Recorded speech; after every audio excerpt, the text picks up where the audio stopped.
రాశివారి జాతకులు రాత్రి 10 గంటల 30 నిమిషాల్లోపు మీ పరువు పోయే వార్త. ఈ వార్త అందుకోవడం తథ్యము. అసలు ఏం జరగబోతుంది? ఆ వార్త ఏమిటి? ఈ రోజున వీరికి ఎలాంటి సంఘటనలు జరగబోతున్నాయి? వీరికి కలగబోయే శుభ అశుభాలు ఏమిటో ఈ వీడియోలో మనం తెలుసుకుందాము. ఈ రాశి జాతకుల గురించి తెలుసుకోవాలంటే మంచితనంతో పాటుగా తెలివితేటలు, అందం కూడా ఉంటుంది. వీరు సాహసవంతులు, ధైర్యవంతులని చెప్పాలి.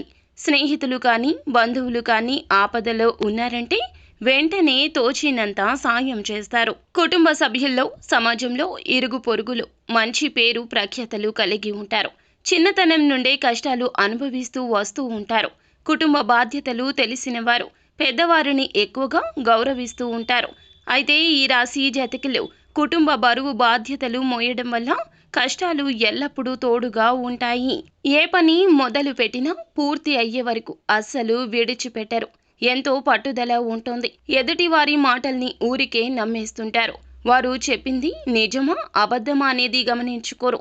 ఎదుటి వారికి సహాయం చేసే గుణము ఎక్కువ ఉన్నప్పటికీ ఇబ్బందులు కూడా అందుకే వస్తూ ఉంటాయి. ముఖ్యంగా ఈ రోజున ఈ రాశి జాతకులు వీరు ఈ పని చేయడం వల్ల పరువు పోయే వార్త వింటారు. ఎందుకంటే ఒక ఫోన్ కాల్ మాట్లాడడం ద్వారా ఇటువంటి పరిస్థితి ఎదుర్కోబోతున్నారు. వీరి యొక్క పరువుకి నష్టం కలగబోతుంది. ఒక ఫోన్ కాల్ రాబోతుంది.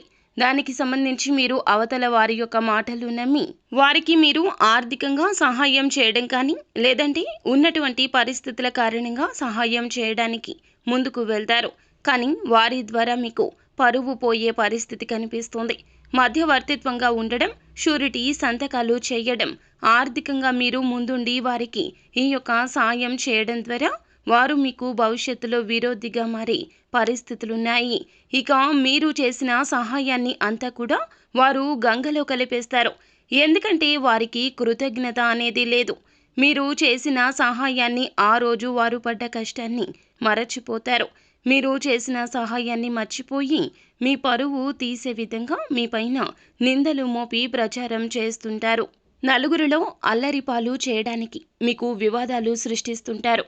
ఇటువంటి పరిస్థితులు మీరు ఎదుర్కొని అటువంటి వారితో ఇబ్బందులు పడి మీ పరువు పోగొట్టుకోవడం కంటే అటువంటి వారితో వారి యొక్క ఫోన్ కాల్ ద్వారా అయినా మామూలుగా అయినా మాట్లాడడం మంచిది కాదు.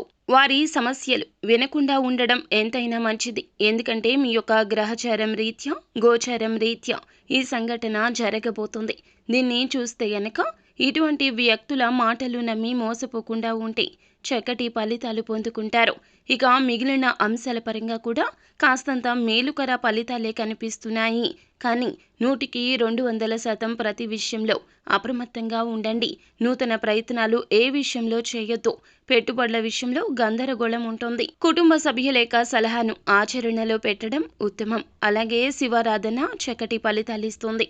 హనుమాన్ చాలీసాను పాటించండి, శుభకర ఫలితాలు పొందుకుంటారు. సో ఫ్రెండ్స్, చూసారుగా, ఈ వీడియో మీకు నచ్చితే లైక్ చేయండి. మరిన్ని వీడియోస్ కోసం మా ఛానల్ని సబ్స్క్రైబ్ చేసుకుని ఫాలో అవ్వండి. Thank you.